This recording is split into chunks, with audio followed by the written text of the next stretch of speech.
નમસ્કાર મિત્રો, ધોરણ 10 English second language unit number 10 test of true love. મિત્રો, આજે આપણે યુનિટ નંબર 10 જેનું નામ છે ટેસ્ટ ઓફ ટ્રુ લવ એટલે કે ખરા અથવા એક સાચા પ્રેમની કસોટી, તેનો મિત્રો આજે આપણે અભ્યાસ કરીશું. મિત્રો, ટેસ્ટ એટલે કે કસોટી, ટ્રુ લવ એટલે કે ખરો પ્રેમ અથવા સાચા પ્રેમની કસોટી. તો મિત્રો, આ યુનિટમાં એક લશ્કરી અધિકારી હોય છે જેને લેફ્ટિનન્ટ કહેવામાં આવે છે, જેનું નામ હોય છે મિસ્ટર બ્લેન્ડફોર્ડ. અને તે તેની આર્મીના છાવણી અથવા કેમ્પમાં રહેતા હોય છે ત્યારે એક બુક રીડ કરે છે. જે બુકનું નામ હોય છે ઓફ હ્યુમન બોન્ડેજ. બુકનું નામ ખાસ યાદ રાખજો, ઓફ હ્યુમન બોન્ડેજ એટલે કે માનવીય સંબંધ. હવે આ બુકના વાંચન દ્વારા તે ઇનડાયરેક્ટલી એક લેડી, એક સ્ત્રીના સંપર્કમાં આવે છે જેનું નામ હોય છે મિસ મેનિલ. અને તેની વચ્ચે જે પ્રેમ થાય છે તેનો આ એક પ્રકારનો યુનિટ છે. એટલે આ યુનિટનું નામ રાખવામાં આવેલું છે ટેસ્ટ ઓફ ટ્રુ લવ. તો મિત્રો, આ યુનિટને આપણે લાઇન ટુ લાઇન ટ્રાન્સલેશન સમજી અને આ યુનિટનો આપણે અભ્યાસ કરીએ. યુનિટનો ફર્સ્ટ પેરેગ્રાફ છે, આપણે જોઈએ. 6 minutes to 6 said the clock above the information desk in New York Grand Central station. હવે ન્યૂયોર્ક સિટીની વાત આવી છે અહીંયા. અને એનો અર્થ શું થશે તો કે 6 minutes to 6 એટલે 6 વાગવામાં 6 મિનિટની હજી વાર છે. સેડ એટલે કે એવું કહે છે the clock above the information desk. Information desk એટલે કે માહિતી વિભાગ. In New York Grand Central station. ન્યૂયોર્કના ગ્રાન્ડ સેન્ટ્રલ સ્ટેશનના માહિતી વિભાગની ઘડિયાળ 6:06 દર્શાવી રહી હતી. એટલે કે ઘડિયાળમાં 5:54 સમય થયો હશે, એ સમયની આ વાત છે. ત્યારબાદ અ ટોલ યંગ લેફ્ટિનન્ટ. લેફ્ટિનન્ટ એટલે કે લશ્કરી અધિકારી. આર્મી સાથે અને મિલિટરી સાથે જોડાયેલા શબ્દો છે તેના સ્પેલિંગ અલગ પ્રકારના હોય છે, તે લખવામાં અલગ હોય છે, તેનો ઉચ્ચાર અલગ હોય છે. તો મિત્રો, ખાસ યાદ રાખવાનું છે, આ સ્પેલિંગ છે અહીંયા તમને જે આપેલો છે LIEUTENANT, એનો ઉચ્ચાર થશે લેફ્ટનન્ટ, એટલે થાય લશ્કરી અધિકારી. એનો પરિચય, એનો દેખાવ કેવો છે તે આ લાઇનમાં આપેલું છે કે એક ઊંચા યુવાન લેફ્ટનન્ટ લશ્કરી અધિકારી. લિફ્ટેડ એટલે કે ઊંચક્યું. હિઝ ફેસ, તેનું મોં ઊંચક્યું અથવા ફેસ ઊંચો કર્યો. નેરોડ હિઝ આઈઝ, આંખો ઝીણી કરી. નેરો એટલે ઝીણું પણ થાય, સાંકડું પણ થાય. તેની આંખો ઝીણી કરી અને સમય જોયો. એન્ડ નોટેડ ધ ટાઈમ એટલે કે તેણે સમયની નોંધ કરી, સમય જોયો. એટલે આપણે આમાં એમ કહેવામાં આવ્યું છે કે ન્યૂયોર્કના સ્ટેશને રહેલા લેફ્ટિનન્ટે ઘડિયાળમાં જોયું તો 6:06 વાર હતી અને તેણે સમયની નોંધ કરી. હવે આગળ આ લેફ્ટિનન્ટ ત્યાં પેલી જે આપણે વાત કરેલી કે સ્ત્રીને મળવા માટે આવેલા હોય છે, તો ત્યાં આગળ આપણે જોઈએ his heart was beating fast. Heart એટલે કે હૃદય, બીટિંગ એટલે ધબકારા, ફાસ્ટ એટલે ઝડપી. તેનું હૃદય છે એ ઝડપી ધબકી રહ્યું હતું. ઇન 6 minutes એટલે કે 6 મિનિટમાં. હી was going to see the woman. 6 મિનિટમાં. તે 6 મિનિટમાં શું થવાનું હતું તો આગળ બતાવ્યું છે. In 6 minutes he was going to see the woman who had been in his thoughts for the past 13 months. એટલે કે છેલ્લા 13 મહિનાથી જેનો તે વિચાર કરી રહ્યા હતા, એટલે કે હેડ બીન હિઝ થોટ્સ, જે તેના વિચારોમાં હતી, તે સ્ત્રીને તે 6 મિનિટમાં મળવાનો હતો. આ અધિકારી છે લેફ્ટિનન્ટ, તે તેને 6 મિનિટમાં મળવાનો હતો. એટલે કે 6 વાગે એ સ્ત્રી આવવાની હતી તેવું આપણને વર્ણન કરે છે. ત્યારબાદ આગળ જોઈએ. હી had never scene. Had plus V3 આવે સમસ્યા, ખાસ યાદ રાખવાનું. હેડ પ્લસ V3 હોય છે, પૂર્ણ ભૂતકાળ છે. હી had never seen the woman. તેણે એ સ્ત્રીને ક્યારેય જોયેલ હતી નહીં. એટ, તો પણ, હર વર્ડ્સ, તેણીના શબ્દો. તેણી એટલે પેલી સ્ત્રી. રિટર્ન ઇન હર લેટર, તેના પત્રમાં તેણે લખેલા હતા. હેડ મિન્ટ અ ગ્રેટ ડીલ, એટલે કે હેડ મિન્ટ એટલે કે તેના મતે, તેના મન. ગ્રેટ ડીલ એટલે કે ખૂબ જ મહત્ત્વ હતું. જે પેલી સ્ત્રીએ પત્ર લખેલા હતા તેમાં જે શબ્દો હતા તે શબ્દો તેના માટે ખૂબ જ મહત્ત્વના હતા લેફ્ટિનન્ટ માટે, તેવું કહેવામાં આવેલું છે. કે તે શબ્દો ક્યાં હતા, તો કે તે શબ્દો આપણને અહીં અલગ પ્રકારના ફોન્ટમાં વર્ણન કરવામાં આવશે. ઓફકોર્સ એટલે કે અલબત્ત, ધેર વિલ બી ટાઈમ્સ એક એવો સમય પણ આવે, વેન યુ આર અફ્રેડ જ્યારે તમને ડર લાગે, ઇમેજિન કલ્પના કરો, you can here my voice saying to you, you can here my voice saying to you એટલે કે હું તમને કહેતી હોય, મારો અવાજ સાંભળી શકતા હોય તમે, તેવી કલ્પના કરો. I shall fear not even death in battle, યુદ્ધમાં મૃત્યુથી પણ હું ડરીશ નહીં. આવું હું તમને કહેતી હોય અને મારો રિયલ અવાજ તમે સાંભળતા હોય એવી કલ્પના તમે કરો, એક એવો સમય આવશે. આવું તેણે તેના પત્રમાં લખેલું હોય છે. Next, he had remembered this words and they had given him new strength. આ શબ્દો તેણે યાદ રાખ્યા, એટલે કે લેફ્ટિનન્ટે આ શબ્દો યાદ રાખ્યા હતા. રિમેમ્બર્ડ એટલે યાદ રાખ્યા હતા. એન્ડ ધે હેડ ગિવન એટલે ધે એટલે અહીંયા શબ્દોને ધ્યાનમાં રાખીને ધે કહેવામાં આવ્યું છે, કે તે શબ્દો તેને એટલે કે લેફ્ટિનન્ટને ન્યૂ સ્ટ્રેન્થ એટલે કે એક નવી જ તાકાત આપી હતી. આ શબ્દોએ તેને એક નવી જ તાકાત આપેલી હતી. નાવ એટલે કે હવે, હી was going to here, going to એટલે અહીં જવું નહીં પણ કંઈક ક્રિયા થઈ જવા રહી છે એ અર્થમાં ગોઈંગ ટુ આવે. હી was going to here, here એટલે સાંભળવું. હવે તે going to hear her real voice. અત્યાર સુધી તો પત્રમાં જ વાતચીત કરેલી હતી લેફ્ટિનન્ટ લશ્કરી અધિકારીએ, પરંતુ હવે તે now he was going to hear her real voice, હવે તે તેનો ખરેખર વાસ્તવિક અવાજ સાંભળવાનો હતો. આ અધિકારી છે તે. ઇટ વોઝ 4:06, ફરી પાછો સમયનો ઉલ્લેખ કર્યો કે 6:04 વાર હતી. આગળ વાત કરી હતી ત્યારે 6 મિનિટની વાર હતી. 2 મિનિટ વિચારોમાં જતી રહી આ બધી ચર્ચામાં. હવે ઘડિયાળ છે એમાં 6:04 બાકી હતી. નેક્સ્ટ, હવે 4 મિનિટની વાર હતી તે સમયે બરોબર. A girl passed by him. મિત્રો ખાસ યાદ રાખજો, આમાં 2-3 અલગ અલગ ઉલ્લેખ આવશે. તો પહેલાં જે એક સ્ત્રીની છોકરીની વાત આવે છે, girl passed by him, passed એટલે પસાર થવું. Girl passed by him and lieutenant Blandford, જો આ નામ આવે છે. લેફ્ટિનન્ટ બ્લેન્ડફોર્ડ છે તે આપણા પાઠનું મેઇન કેરેક્ટર છે. Girl passed by him and lieutenant Blandford looked closely, એક છોકરી તેની પાસેથી પસાર થઈ અને લેફ્ટિનન્ટ બ્લેન્ડફોર્ડે તેને ક્લોઝલી એટલે કે નજીકથી જોઈ. ક્લોઝલી એટલે નજીકથી જોઈ. She was wearing a flower, એટલે કે તેણે ફૂલ ટાંકેલું હતું. વિયરિંગ એટલે કે તેના સૂટમાં ફૂલ પહેરેલું હતું. But it was a white rose, પરંતુ તે એક સફેદ ગુલાબ હતું. ખાસ યાદ રાખજો, પહેલી વખત જે છોકરી તેની બાજુમાંથી પસાર થઈ તે છોકરીએ સૂટની અંદર ગુલાબ રાખેલું હતું, પણ તે ગુલાબ છે એ વ્હાઇટ હતું, સફેદ હતું. He was to recognize his friend by a red rose, એટલે રેકોગ્નાઇઝ એટલે ઓળખવું. તેણે તો લાલ ગુલાબથી તેની મિત્રને ઓળખવાની હતી.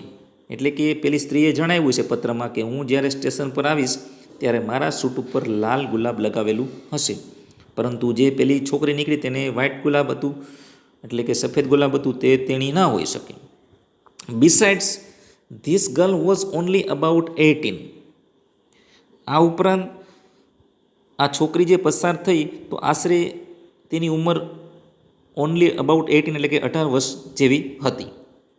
એન્ડ મેનિલ, હવે યાદ રાખજો અહીં નામ બતાવે છે બીજા પાત્રનું, મેનિલ. મેનિલ છે તે જે બ્લેન્ડફોર્ડ મળવાના છે જે સ્ત્રીને, તેનું નામ છે મેનિલ. હેડ ટોલ્ડ હિમ સી વોઝ 30, અને મેનિલે તેને પત્રમાં જણાવ્યું હતું કે પોતે 30 વર્ષની છે અથવા 30 વર્ષની હોવાનું તેણે પત્રમાં કહેલું હતું.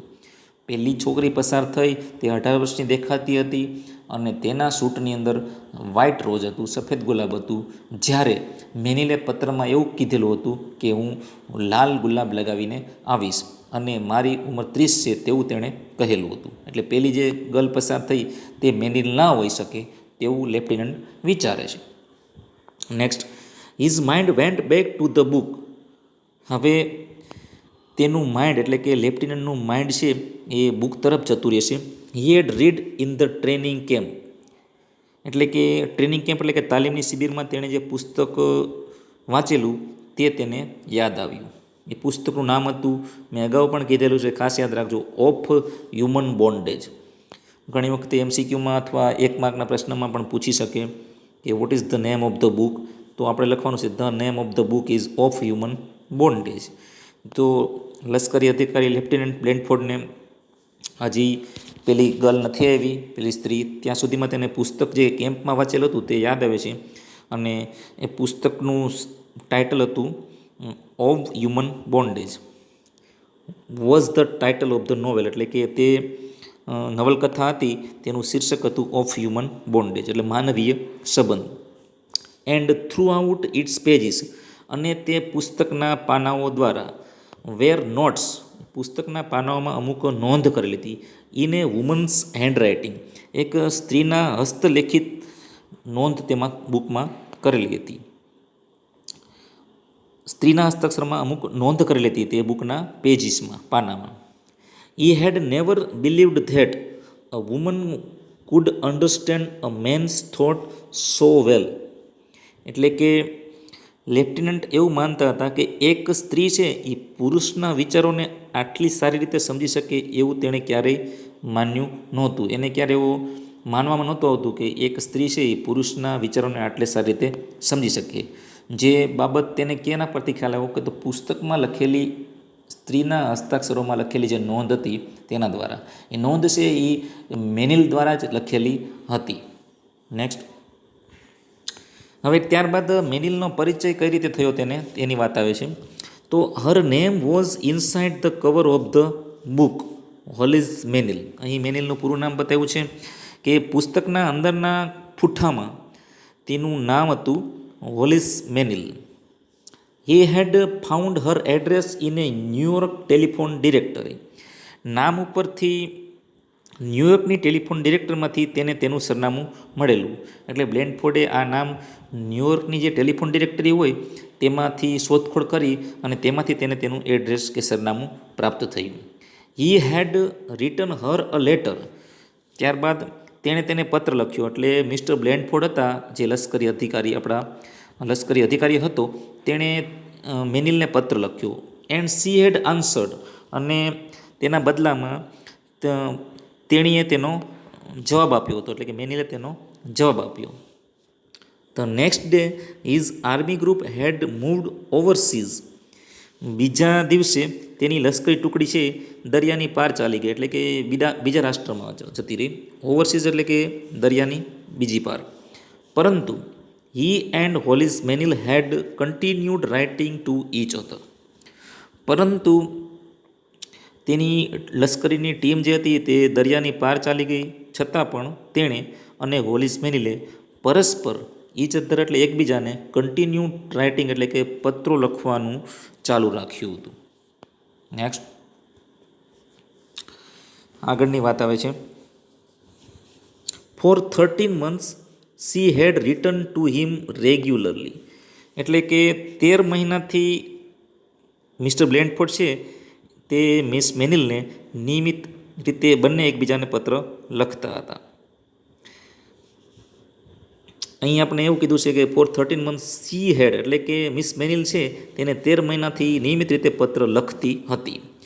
Even when his letters did not arrive. His એટલે કે તેના, એટલે કે મિસ્ટર બ્લેન્ડફોર્ડના પત્રો આવવાના બંધ થઈ ગયા તો પણ સી કેપ્ટ ઓન રાઇટિંગ, તેણીએ પત્ર લખવાનું ચાલુ રાખ્યું હતું. એટલે કે તેના પત્ર, બ્લેન્ડફોર્ડના પત્ર ન આવે તો પણ તે પત્રો લખ્યા જ કરતી હતી. Now he believed that he loved her and that she loved him. હવે બ્લેન્ડફોર્ડને એવું લાગ્યું કે તે મેનિલને ચાહતો હતો અને મેનિલ છે તેને ચાહતી હતી તેવું તે માનતો હતો. એટલે કે લેફ્ટિનન્ટને પત્રો આવવાનું કન્ટિન્યુ શરૂ રહ્યું તો લેફ્ટિનન્ટને એવું ફીલ થયું કે મેનિલ તેને ચાહે છે અને તે મેનિલને ચાહે છે. Next. She had refuse all his request for her photograph. તેના મિસ્ટર બ્લેન્ડફોર્ડે પત્રવ્યવહાર ચાલુ રહ્યો તો મિસ્ટર બ્લેન્ડફોર્ડ જે લેફ્ટનન્ટ હોય છે તેને ફોટોગ્રાફ માટે વિનંતી કરે છે, પરંતુ તેના ફોટોગ્રાફ માટેની તેની બધી વિનંતીઓને તેણે નકારી. રિફ્યુઝ એટલે કે ના પાડી દીધી. પત્રમાં ફોટો મોકલવાનો તેણે ઇનકાર કરી દીધો. અને તેણે જણાવે છે સી હેડ એક્સપ્લેન એટલે કે તેણે સ્પષ્ટતા કરી કે if your feelings for me has any reality, જો મારા પ્રત્યેની તમારી લાગણીમાં કંઈ સચ્ચાઈ હોય તો my looks won't matter. Won't એટલે વિલ નોટનું ટૂંકું રૂપ છે, ખાસ યાદ રાખવું મિત્રો. જો તમને મારી લાગણી પ્રત્યે કંઈ સચ્ચાઈ હોય તો માય લુક્સ વોન્ટ મેટર એટલે કે મારો દેખાવ છે એનું કોઈ મહત્ત્વ નથી. ત્યારબાદ તે જણાવે છે કે સપોઝ ધારો કે આઈ એમ બ્યુટીફુલ, ધારી લો કે હું સુંદર છું. I would always have the idea that you were attracted by a pretty face. આગળ તે જણાવે ધારી લો કે હું સુંદર છું તો તમે એક સુંદર ચહેરાથી આકર્ષાયા હતા એવો વિચાર મને સતત આવતો રહેશે. That kind of love would displease me એટલે કે આ પ્રકારના પ્રેમથી મને ખુશી ન મળે. ત્યારબાદ બીજી વાત જણાવે છે કે suppose I am not pretty then I would always fear that you were writing to me because you were lonely. ધારી લો કે હું સુંદર નથી તો પછી મને હંમેશા એવો ડર રહેશે કે તમે અલોન એટલે કે એકલા હતા તેથી મને પત્રો લખતા હતા. No don't ask for my picture, ના મહેરબાની કરીને તમે મને ફોટોગ્રાફની માંગણી ન કરશો, આવું તેણે પત્રમાં જણાવેલું. When you come to New York you shall see me એટલે કે તમે જ્યારે ન્યૂયોર્ક આવો ત્યારે મને જોશો, એવું તેણે પત્રમાં જણાવેલું. આ બધી વાતચીત છે એ લેફ્ટનન્ટને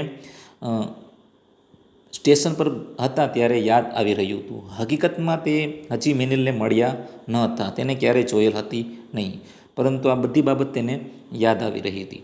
નેક્સ્ટ હવે થઈ જાય છે 6:01 વાર એટલે કે 1:06.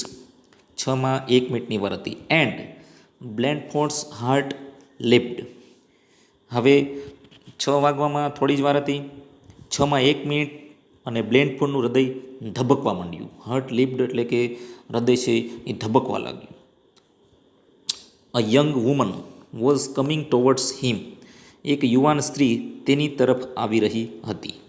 સી વોઝ, અહીં તેનો પરિચય આપ્યો છે, અમુક શબ્દો ખાસ યાદ રાખજો, સમાનાર્થીમાં સિમિલર વર્ડમાં પૂછાશે. She was tall and slender એટલે કે સ્ત્રીની વાત આવે છે, તેણી ઊંચી અને એક વડા બાંધાની એટલે કે સ્લેન્ડર એટલે કે પાતળી હતી.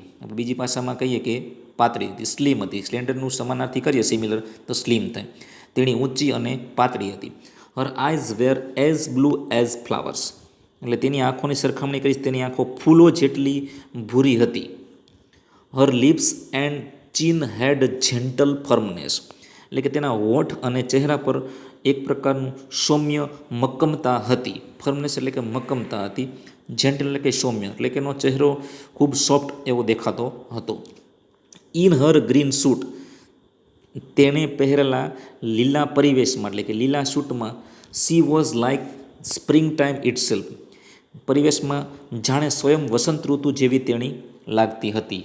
અહીં વુમનની સરખામણી વસંત ઋતુ સાથે કરવામાં આવેલી છે તેની સુંદરતાને ધ્યાનમાં રાખીને. Next he started walking towards her એટલે કે બ્લેન્ડફોર્ડ તેના તરફ ચાલવા લાગ્યો. અધિકારી છે અને લશ્કરી આર્મીના લેફ્ટનન્ટને એમ થયું કે કદાચ મિસ મેનિલ આ જ હશે, તો તે તેની તરફ સામે ચાલવા લાગ્યો. But then he notice she did not have a rose પણ પછી તેના ધ્યાનમાં આવ્યું કે તેની પાસે ગુલાબ નહોતું. હવે મેનિલે તેને પત્રમાં એવું જણાવ્યું હતું કે હું સ્ટેશન પર આવું ત્યારે મેં લીલા રંગના સૂટ પર લાલ ગુલાબ પહેરેલું હશે, પરંતુ લીલું સૂટ હતું પણ લાલ ગુલાબ ન દેખાણું. As he moved she smiled swiftly તે આગળ ચાલ્યો ત્યારે એટલે કે લશ્કરી અધિકારી તેની પાસે પહોંચ્યો અને આગળ ચાલ્યો ત્યારે તેણે સી સ્માઇલ એટલે કે તેણે એક મોહક સ્મિત આપ્યું. સ્માઇલ સ્વીટલી એટલે કે એક હાસ્ય સાથે તેણે કહ્યું going my way soldier she murmured એટલે કે મારા રસ્તે જાઓ છો જવાન, તેણી ધીમેથી બોલી. મર્મર્ડ એટલે કે ધીમેથી બોલી. તમે આ તરફ જઈ રહ્યા છો જવાન?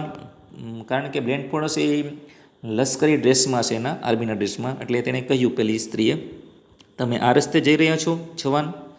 નેક્સ્ટ, હી ટૂક વન સ્ટેપ ક્લોઝર. હી એટલે બ્લેન્ડફોર્ડ, તે એક ડગલું નજીક ગયો, ક્લોઝર એટલે નજીક. Then he so the woman with the rose. જેવું તે એક ડગલું આગળ ગયો ત્યાં તેણે એક ગુલાબ ટાંકેલી સ્ત્રી જોઈ. મિત્રો ખાસ યાદ રાખજો, સૌ પ્રથમ જે પહેલી ગર્લ પસાર થાય છે તેને રેડ રોઝ નથી હોતું, તે 18 વર્ષની હોય છે, તે મિસ મેરિલ નથી. ફરી પાછા બ્લેન્ડફોર્ડ છે એ તેની સામે લીલા સૂટવાળી સ્ત્રી આવે છે તો તેની સામે જાય છે, તેને ગુલાબ નથી હોતું. અને ત્યારે એક ડગલું આગળ વધે છે ત્યારે ગુલાબ ટાંકેલી સ્ત્રીને તે જોવે છે. She was standing behind the girl. આપણે જે લીલા સૂટવાળી ગર્લની વાત કરતા હતા, વુમનની, તે તેની પાછળ હતી, એટલે કે તે છોકરીની પાછળ ઊભી હતી. ગર્લ, અ વુમન પાસ્ટ 40, એટલે કે 41 વર્ષની સ્ત્રી.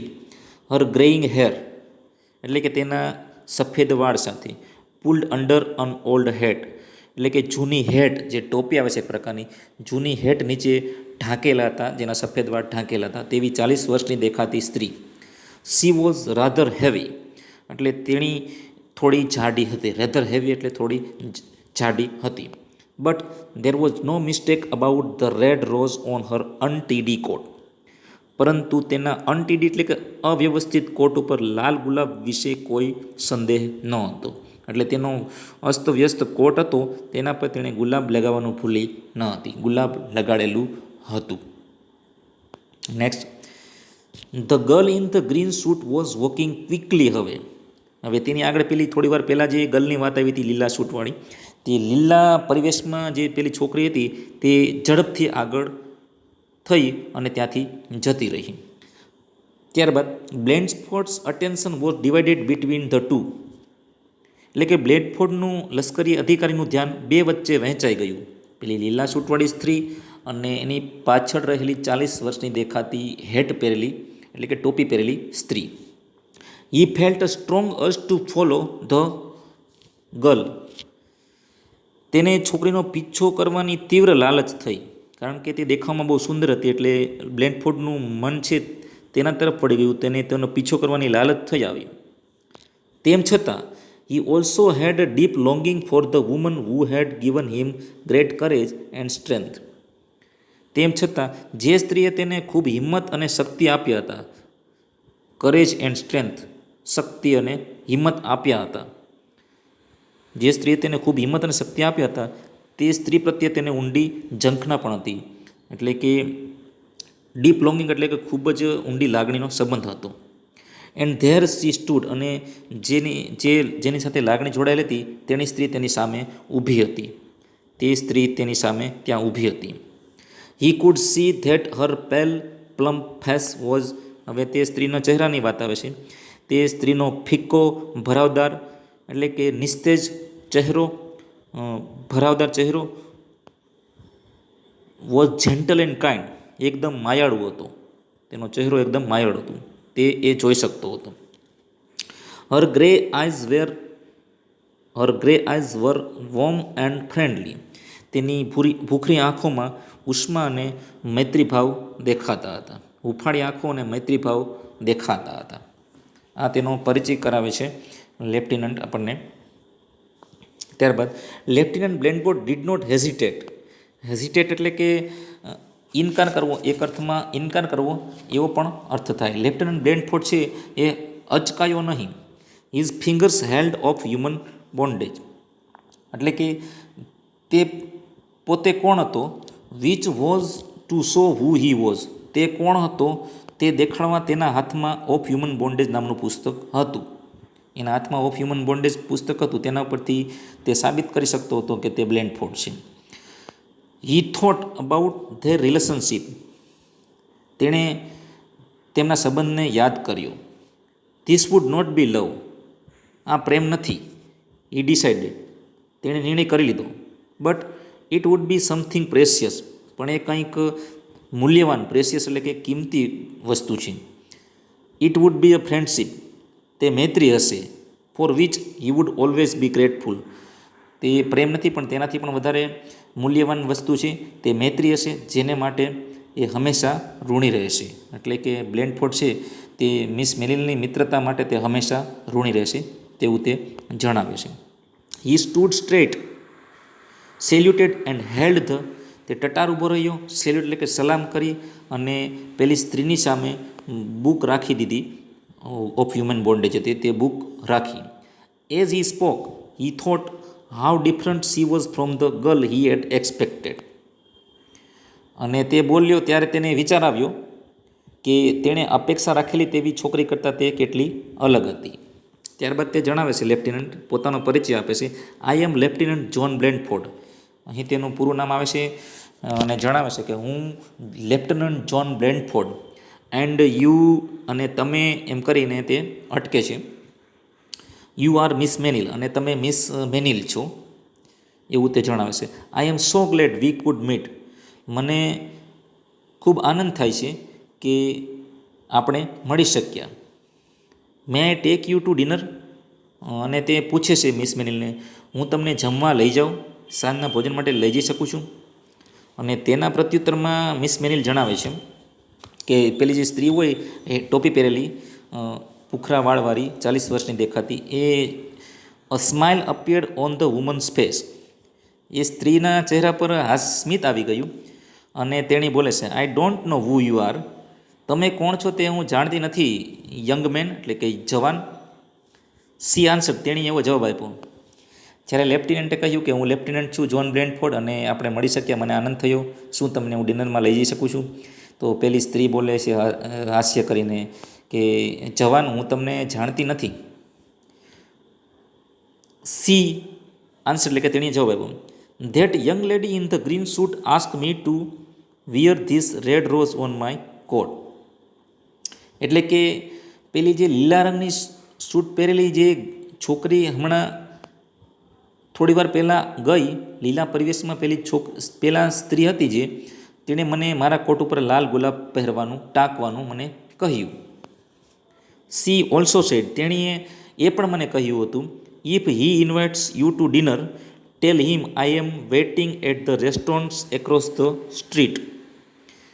અને મને ગુલાબ આપ્યું અને સાથે એમ પણ કહ્યું હતું, જો એ તમને જમવાનું આમંત્રણ આપે તો તેને કહેજો કે ગલીના ખૂણાઓ પર રેસ્ટોરન્ટ પર હું તેની રાહ જોઉં છું. એટલે કે જે ગ્રીન સૂટવાળી જે સ્ત્રી ગઈ તેણે મને એવું કહેલું હતું કે તમે આ રેડ રોઝ પહેરી લો અને જે લશ્કરી અધિકારી તમને ડિનર માટેનું કહે તો તેને કહેજો હું ગલીના કોર્નર પરના રેસ્ટોરન્ટમાં તેની રાહ જોઈશ. એન્ડ એડેડ, અને કહ્યું, અને વધુમાં એ કહેતી ગઈ હતી મને, it is a test of some kind. આ એક જાતની કસોટી છે, આ એક પ્રકારની કસોટી એટલે કે પ્રેમની કસોટી હતી જેમાંથી મિસ્ટર બ્લેન્ડફોર્ડ પાસ થઈ ગયા હતા. મિત્રો, આ સ્ટોરી છે એ ઓ હેનરી નામના એક બુક છે, સ્ટોરી છે, એના ભાગમાંથી લેવામાં આવેલી છે. એટલે આ હતી એક મિત્રો પ્રેમની કસોટીનો યુનિટ, અને વ્યવસ્થિત આપણે સમજી અને તેના પ્રશ્નો અને આગળની શોર્ટ નોટ લખવાનો આપણે અભ્યાસ કરીશું. Thank you for watching. જય હિન્દ, જય ભારત.